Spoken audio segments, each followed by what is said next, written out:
Le père Mathieu qui arrête d'être prêtre. Ce qui est quand même une extrêmement mauvaise nouvelle, d'une grande tristesse. D'abord parce que c'était un des plus grands prédicateurs qui a quand même parlé du Christ à des millions de personnes. Et ça, vous savez, vous pouvez aimer, vous pouvez ne pas aimer le père Mathieu, être d'accord, pas être d'accord, faut jamais l'oublier. Des gens qui souhaitent que je me fasse virer parce que je dis que l'homosexualité n'est pas un péché, il semble y en avoir un paquet. Par contre, des gens qui sont capables de m'apporter des arguments rationnels pour me démontrer que ce que j'ai dit est faux, et pourquoi pas même me démontrer que dans la Bible ou dans le catéchisme de l'église, c'est bien montré que l'homosexualité est un péché, ça j'en ai pas trouvé. Alors à tous les homophobes refoulés qui se cachent derrière la religion, laissez-moi vous lire cette phrase du pape François. Si une personne gay cherche Dieu et fait preuve de bonne volonté, qui suis-je pour la juger ? A priori, si on était face à un péché aussi caractérisé, comment le pape, le représentant de l'église, pourrait tenir de tels propos ? C'était un des plus grands prédicateurs. Je me souviens d'un maître de chœur dans une grande paroisse. Il était d'un tel rayonnement, d'une telle bienveillance, il disait tellement quelque chose de Dieu par tout ce qu'il vivait, que le fait qu'il partage sa vie avec un autre, mais tout le monde s'en foutait en fait. C'était un des plus grands prédicateurs. Mais moi j'ai une question pour tous ceux qui disent que bon, être homosexuel c'est pas bien grave, le vrai péché c'est de pratiquer l'acte homosexuel. Moi j'aimerais savoir à partir de quand commence l'acte homosexuel ? À partir du moment où on se tient la main, où on se fait un petit bisou, où on se caresse, les parties génitales peut-être, ou qu'on a un rapport bucco-génital, ou plus. C'était un des plus grands prédicateurs. Alors ça, c'est magique.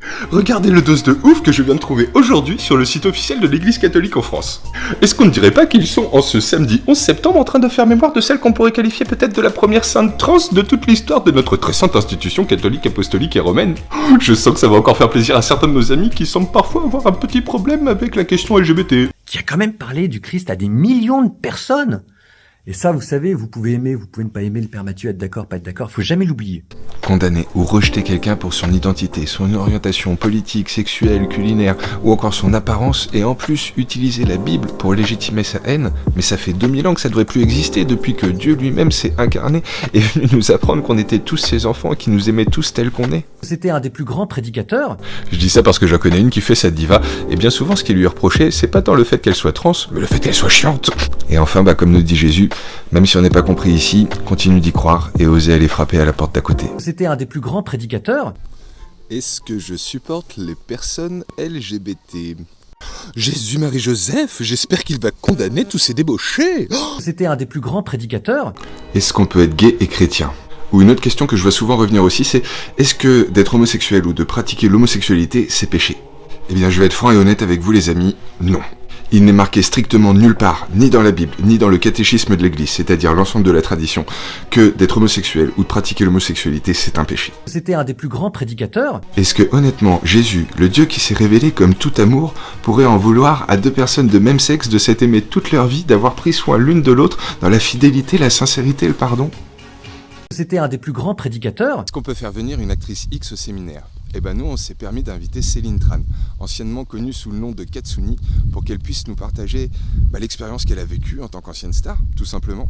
C'était un des plus grands prédicateurs. Comme je vous disais, je me demande s'il n'y a pas un aspect culturel aussi dans cette question, parce que je me souviens, c'était à des JMJ, j'ai croisé un prêtre qui venait d'Espagne, et c'était pas une clope qu'il avait à la bouche. Est-ce que pour autant il en était moins sain ? C'était un des plus grands prédicateurs. Mais pour le coup, c'est moi, ma tronche, hier, j'étais avec un paroissien. On commence à discuter d'un chant qu'on va avoir la semaine prochaine, et on se souvenait plus de toutes les paroles. Donc bien sûr, je sors mon portable pour googliser le chant. Et là, sur quoi je tombe ? Ah, ça va que c'est un paroissien qui est cool, mais franchement, t'imagines un peu la fiche de ouf que je me suis tapé. Lui en plus, il a bien eu la délicatesse de faire genre il avait rien vu. Mais moi, j'ai vu qu'il avait vu. Qui a quand même parlé du Christ à des millions de personnes. Et ça, vous savez, vous pouvez aimer, vous pouvez ne pas aimer le père Mathieu, être d'accord, pas être d'accord, faut jamais l'oublier.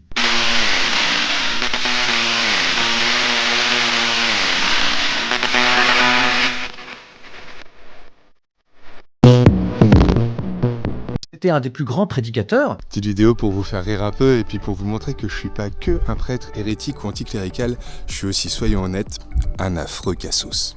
J'aimerais vous lancer un challenge, juste pour voir s'il y en a ne serait-ce que un parmi vous qui est capable de trouver toutes les bonnes réponses. Et si c'est le cas, je vous le promets, je vous raconte tout du début à la fin. Alors, 5 questions pendant mes 6 ans où j'étais au séminaire, l'endroit où on forme les prêtres. Selon vous, première question, combien de fois en 6 ans j'ai failli me faire virer du séminaire, mais genre avec gros coup de pression du supérieur?